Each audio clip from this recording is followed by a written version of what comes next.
E vai contar um pouquinho a estreia de um filme que já está dando muito o que falar, né? Principalmente quando anunciaram o elenco em 2019. Estamos falando de Pequena Sereia, certo, Mi? Certo, na verdade agora lançaram o segundo trailer, que a gente consegue ver os outros personagens. Por enquanto só foi lançado o primeiro, até então tinha sido lançado o primeiro trailer lá em setembro de 2022 e já tinha dado um bafafá porque a atriz Halle Bailey, que é uma atriz e cantora negra americana, ia fazer o papel da sereia Ariel, que antigamente era ruiva e branca no desenho animado. Isso aí deu um bafafá, muitas críticas, muita gente adorou, enfim.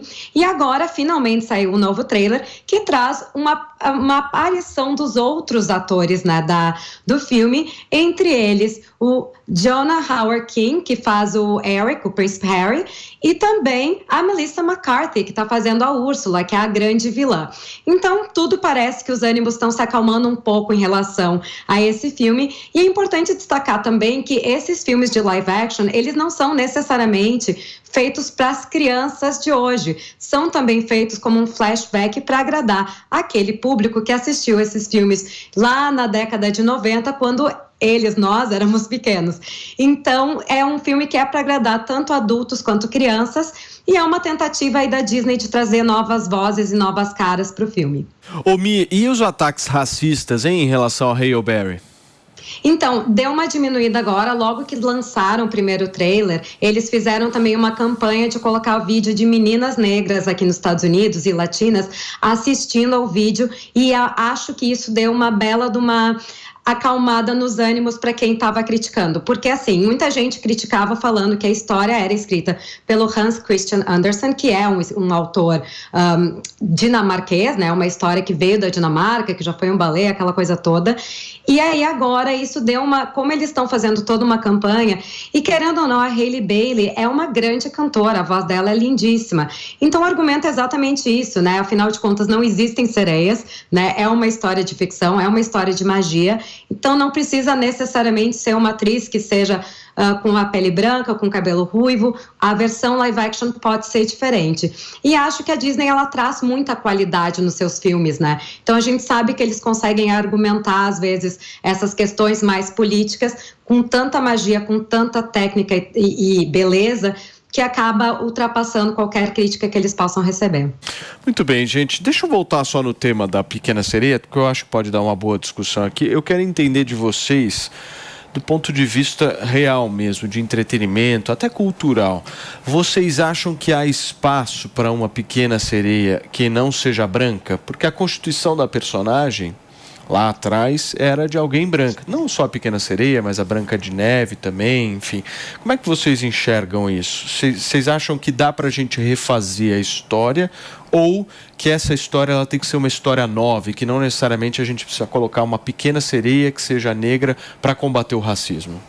Eu acho que é um assunto bem polêmico, né? Mas como a Miriam bem lembrou, depois que a Disney soltou que a Ariel seria uma mulher negra e causou muita polêmica e revolta, porque, igual eu cresci assistindo Ariel, né? E a gente tem aquela figura da Ariel como aquela pessoa mais clara, com cabelo ruivo, liso, comprido. Linda. Que era linda também. Então eu cresci assistindo isso.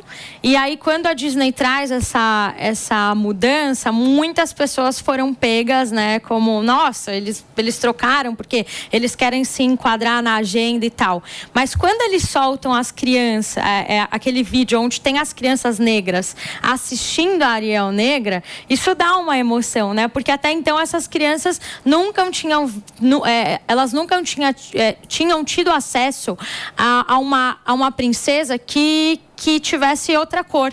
Então eu achei isso legal.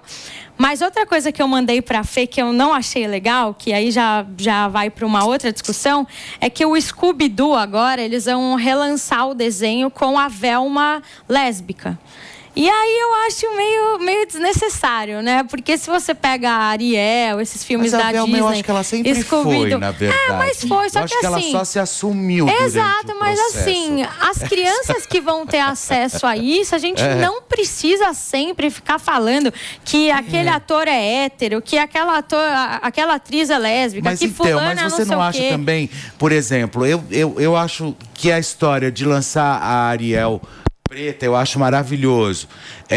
Mas deixar de existir a Ariel que já existe para lançar uma outra, talvez preta, poderia fazer uma outra história e lançar uma outra sereia, né, também. É que nenhuma sereia tem um impacto, acredito né? muito, eu gosto muito desse lance da inclusão e, na verdade, a gente vive um outro momento mesmo, né? A Cinderela é loira, maravilhosa, chiquérrima, no castelo, então aí depois tem as grandes sereias, né, com olho azul desse tamanho, sabe?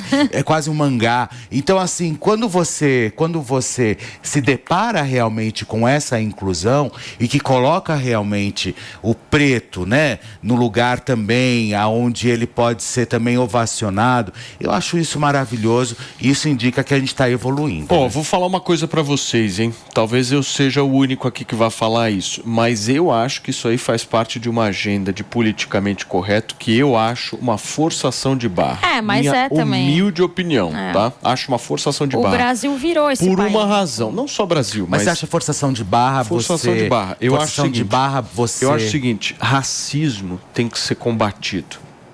Isso não está em discussão. Racismo existe, ele precisa ser combatido e por muitas vezes a sociedade errou no passado. Mas a minha divergência, ela vai no seguinte sentido, Fê.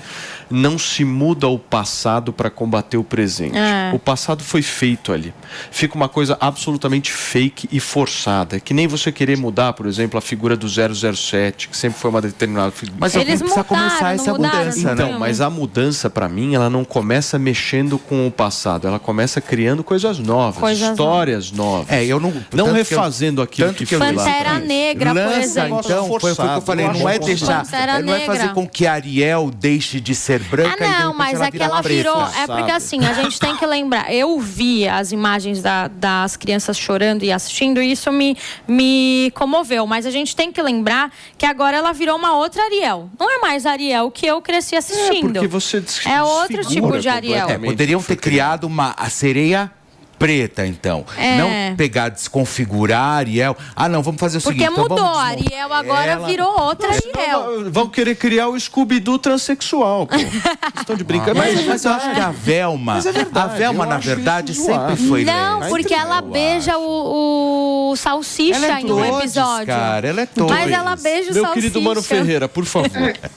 Paulo, nessa eu vou discordar de você. Eu vejo muito como um fenômeno de mercado, ou seja, o produto anterior, ele não deixa de existir. Eu aposto que o filme vai continuar sendo assistido, a Disney vai continuar vendendo as bonecas da Ariel anterior. O que está acontecendo é o lançamento de um novo produto, pegando o recall de uma marca que já é conhecida, então se torna menos arriscado do ponto de vista da empresa lançar um novo produto completamente desconhecido. O que é que ele faz? Ele pega uma marca de sucesso, cria uma nova história, uma nova versão que vai ter como nicho um outro público que tinha uma demanda de mercado, como a Mafá falou, das crianças negras se emocionando e tal. Então, eu vejo como uma jogada de mercado. Já tem aquele produto que já faz sucesso, que eles vão continuar explorando, eles aproveitam esse sucesso da marca, criam uma adaptação que tem um outro nicho de mercado, então eles vão vender a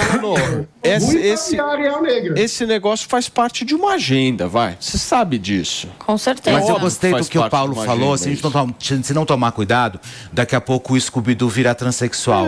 Então é mais fácil, lançar, um cachorro transexual. Tá tudo certo, entendeu? Tá tudo certo. Mas não pegar e desconfigurar os personagens que até então eram normativos e tinham realmente um approach ali com o público e conosco, né? E de repente... Igual a Ariel agora, Ariel, Scooby-Doo. Então, começar a colocar o E no meio. Deixa eu só me despedir de quem nos acompanha pelo rádio. Turma, são 11 horas e 54 minutos. Amanhã, sexta-feira, a gente está de volta. Muito obrigado pela sua companhia por aqui. Alexandre Borges, o que você acha sobre essa história? Você como um cara mais velho, experiente deste programa.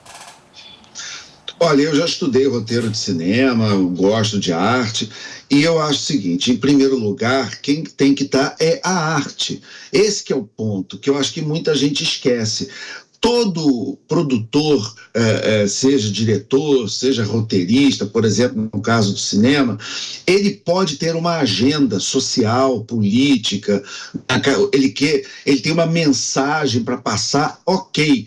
Agora, o filme tem que ser bom, a arte, ela tem que tocar o coração das pessoas, porque a arte é a forma onde as pessoas, elas eternizam a experiência humana e elas passam umas para as outras. Não é à toa, por exemplo, que as religiões, os livros sagrados das religiões, quase todos são escritos em parábolas, porque é muito difícil você explicar a experiência humana de uma maneira não ficcional. Quando você conta uma história, quando você faz uma parábola, um conto, é muito mais fácil para quem está ouvindo entender a mensagem que você quer passar. Então, eu vou dar um exemplo de uma série que foi a série de maior sucesso de todos os tempos, que é Game of Thrones, que é uma série que eu adoro, e é uma série, por exemplo, que tem um personagem que é um anão.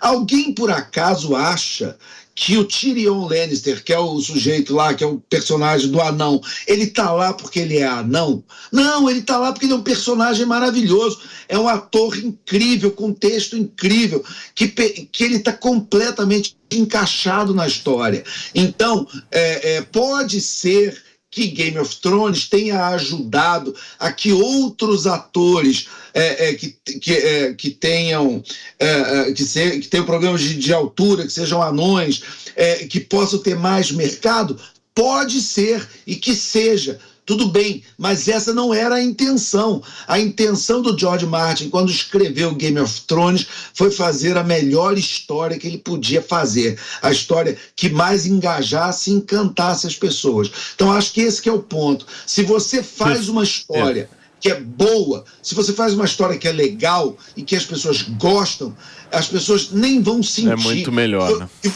Que você enfiou ali. Perfeito.